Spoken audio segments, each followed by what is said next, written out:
안녕하세요. 11시 50분 청와대, 오늘은 뉴미디어 비서관 정혜승입니다. 오늘은 청원 답변하러 나왔습니다. 미세먼지 청원인데요. 오늘 답변을 위해서 김혜애 청와대 기후환경 비서관님 모셨습니다.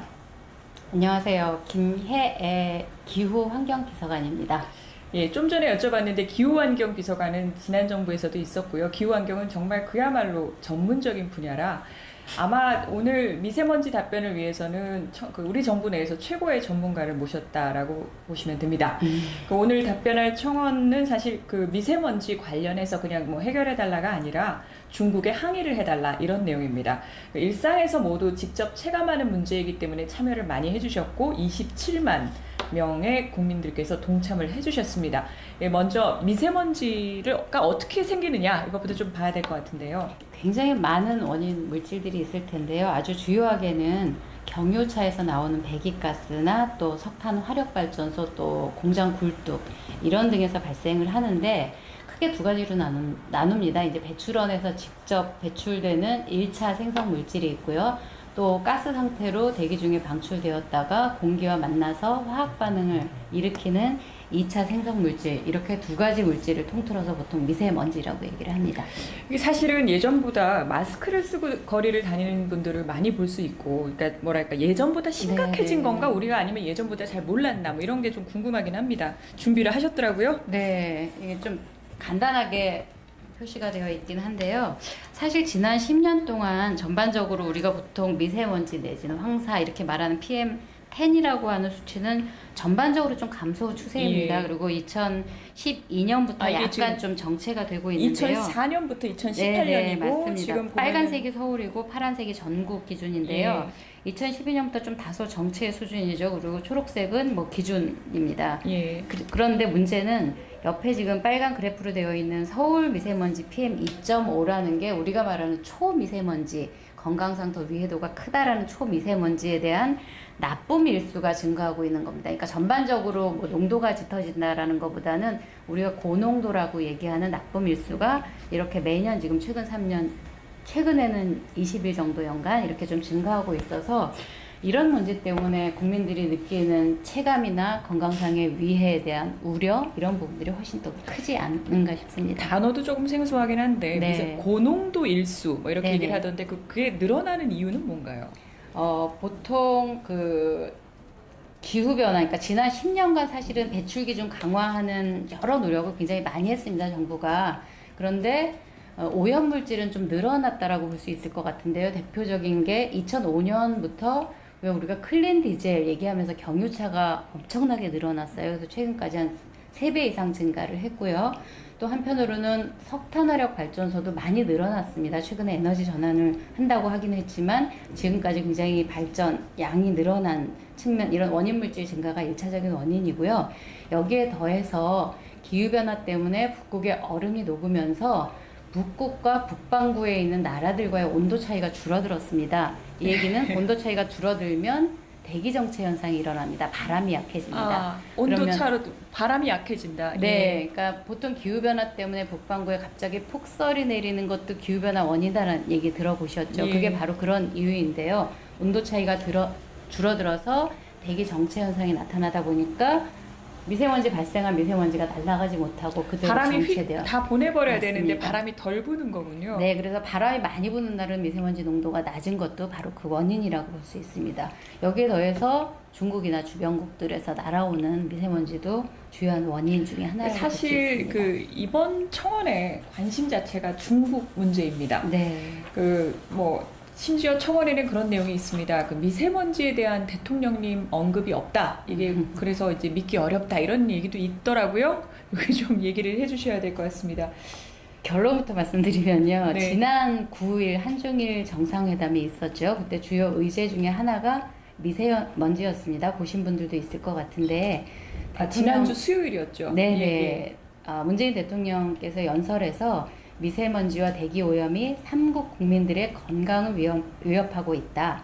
작년 한중일 환경장관회의에서 시작된 환경오염 예방 및 통제 기술협력 네트워크가 미세먼지 저감과 온실가스 감축에서 실질적 성과로 확대되기를 기대한다라고 밝혔고요.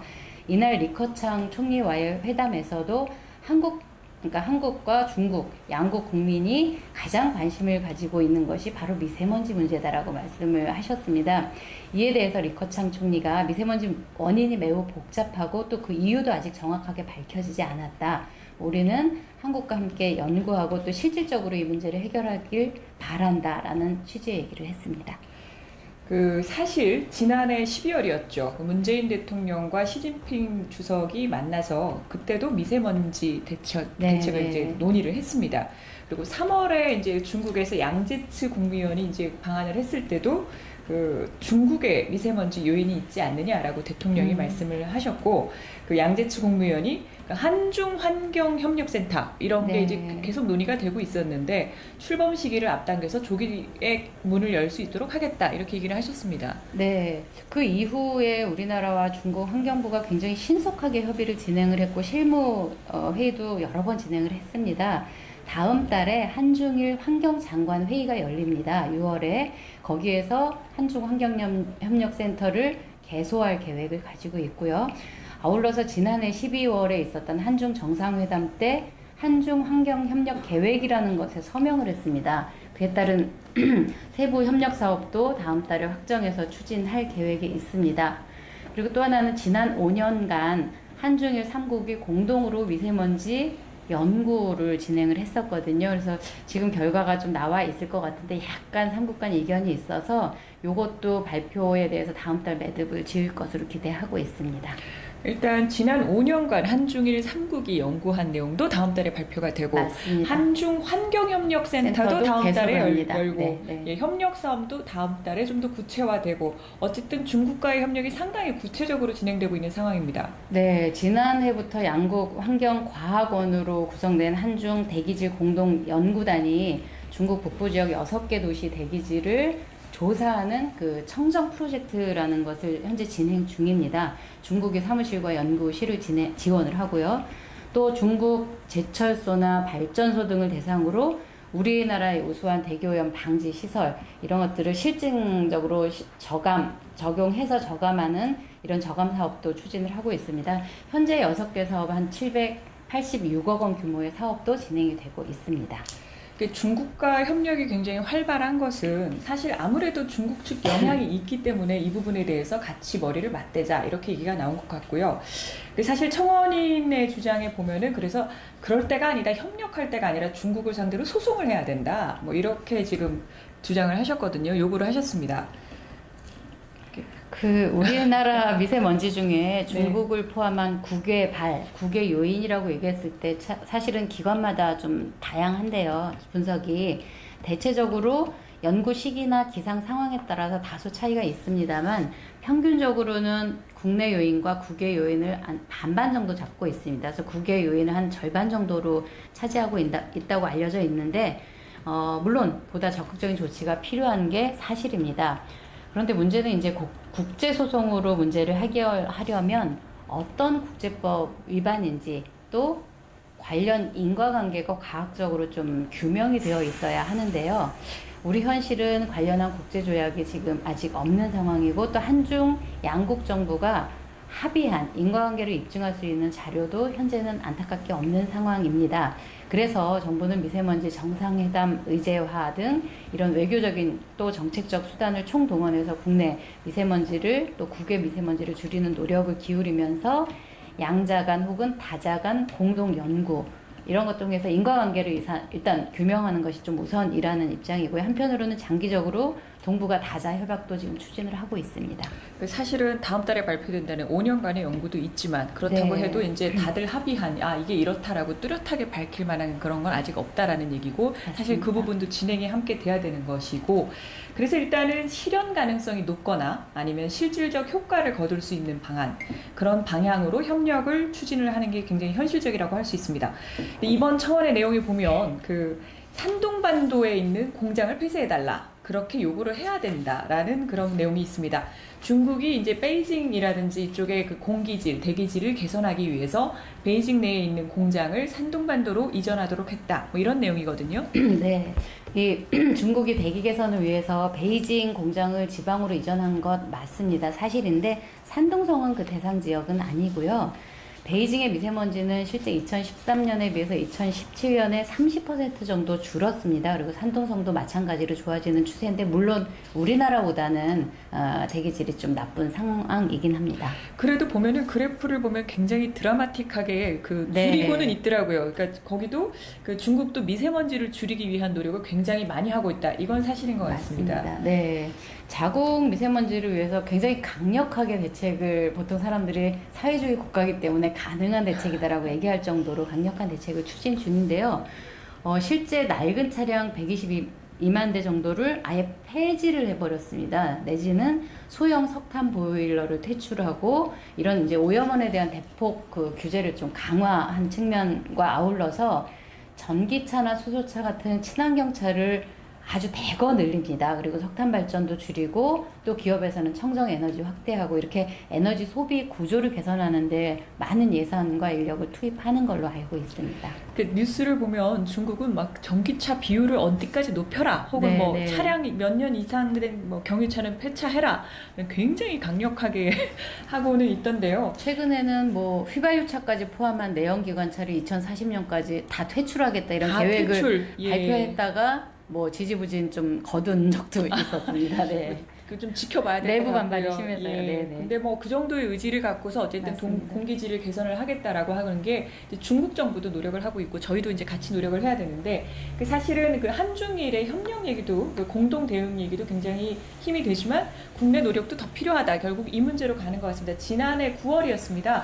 그 미세먼지 관리 종합대책을 환경부가 발표를 했고요. 김은경 환경부 장관이 그 친절한 청와대 저희 쪽에 나오셔서 정부 차원의 대책은 이러저렇게 할 테니 국민들도 함께 동참을 해주셔야 된다, 이렇게 얘기를 하셨습니다. 네, 그 지난 3월에 고농도 미세먼지가 며칠씩 계속돼서 굉장히 고통을 많이 받았었는데요. 처음에는 국외 비중이 높았습니다. 그런데 대기가 정체되면서 자동차 배기가스나 이런 국내 미세먼지가 점점 쌓이게 되고 나쁜 수준에까지 이르게 되었는데요. 마지막에는 국내 요인이 68% 정도, 거의 70%에 근접하게 국내 요인이 고농도 마지막에 더 높아졌고요.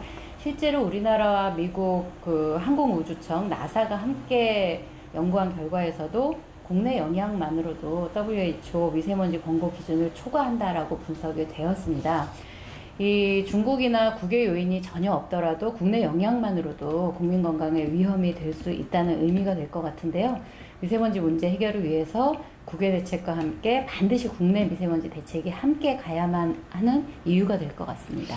그렇다면 저희가 이제 그 종합대책이 어떤 방향에서 진행이 되고 있는지, 그리고 사실 대책을 마련하고 해온 것도 꽤 있지 않습니까? 네, 종합대책 현재 계획은 2022년까지 국내 미세먼지 발생량을 30% 감축하는 것을 목표로 합니다. 지금까지도 많은 노력을 해왔는데요. 국내 주요 오염원인 노후화된 낡은 석탄화력 발전소를 가동 중지하고요. 또 노후 경유차를 조기 폐차한다든지 또 비상 저감 조치를 실시한다든지 이런 조치들을 지금까지 해왔습니다. 이 정부 노력 그리고 국민들이 또 불편을 감수하면서 참여해준 결과 지난해 말에 점검을 했더니 7.6% 정도 감축한 것으로 나타났는데요. 실제 다른 나라 원인이 우리와 비슷한 일본의 경우도 경유차 대책을 굉장히 강하게 노 디젤이라는 정책을 하면서 미세먼지를 대폭 개선해서 지금 선진국 수준으로 좀 맑은 공기를 가지고 있는데요. 우리도 가능하다라고 보고요. 또 환경 기준을 강화를 했습니다. 올해. 그러면서 추가 보완 대책도 지금 준비 중에 있습니다. 지금 마침 기후환경 비서관님과 이런 답변을 하는데 밖에서 막 천둥 소리가 들리고, 깜짝 놀랐습니다. 기후환경은 네. 겸허하게 저희가 할 수 있는 최선을 다하는 수밖에 없을 것 같습니다. 어쨌든 그 중국발 미세먼지를 줄이기 위해서 외교적 노력도 하고 실질적 협력과 함께 국내 노력도 같이 병행이 된다면 어쨌든 미세먼지 문제도 나아지지 않겠냐, 저희는 뭐 그렇게 봐야겠죠. 네. 국민들은 굉장히 정부가 뭐하냐 이렇게 많이 질책도 해주시고 불안하신데 미세먼지 문제 심각성에 대해서 정부가 충분히 인식을 하고 있습니다. 그리고 이웃나라와 협력을 하는 거, 또 국내의 그 감축 모든 대책을 그 전방위적으로 추진하는 것이 미세먼지를 줄일 수 있다라는 희망을 가지고 지금 더 대책을 만들고 있습니다. 이런 정부 노력과 함께 국민들의 참여 그리고 뭐 산업계를 포함한 민간의 참여가 굉장히 중요하다고 볼 수 있는데요. 제가 주위에 미세먼지 굉장히 심한 날, 오늘은 차를 가지고 가야 되겠다. 이런 분들 종종 봤습니다. 그러다 보면 이제 악순환이 계속됩니다. 미세먼지가 심해서 나는 좀 피하겠다고 자동차를 가지고 나가게 되면 전체가 좀 피해를 보게 되니까요. 가능한 한 미세먼지 심한 날은 대중교통 이용하는 등의 개인 실천도 중요할 것 같고요. 저도 차를 바꾸면서 전기차로 바꿨거든요. 너무 좋습니다. 연료비도 안 들고 좀 죄의식도 조금 줄어들 수 있는 것 같고요. 차 바꾸실 계획이 있으신 분 있다면 수소차나 전기차 같은 친환경차로 한번 바꿔보시는 거 중요할 것 같습니다. 네. 그 중국발 미세먼지 혹은 저희 국내 요인들 이렇게 미세먼지를 줄이기 위한 정부의 노력 그 과정들은 앞으로도 저희가 바로바로 보고를 드리고 투명하게 공개해서 저희가 어쨌든 노력하는 건 보여드려야 될 것 같습니다. 오늘 답변 감사합니다. 네, 고맙습니다.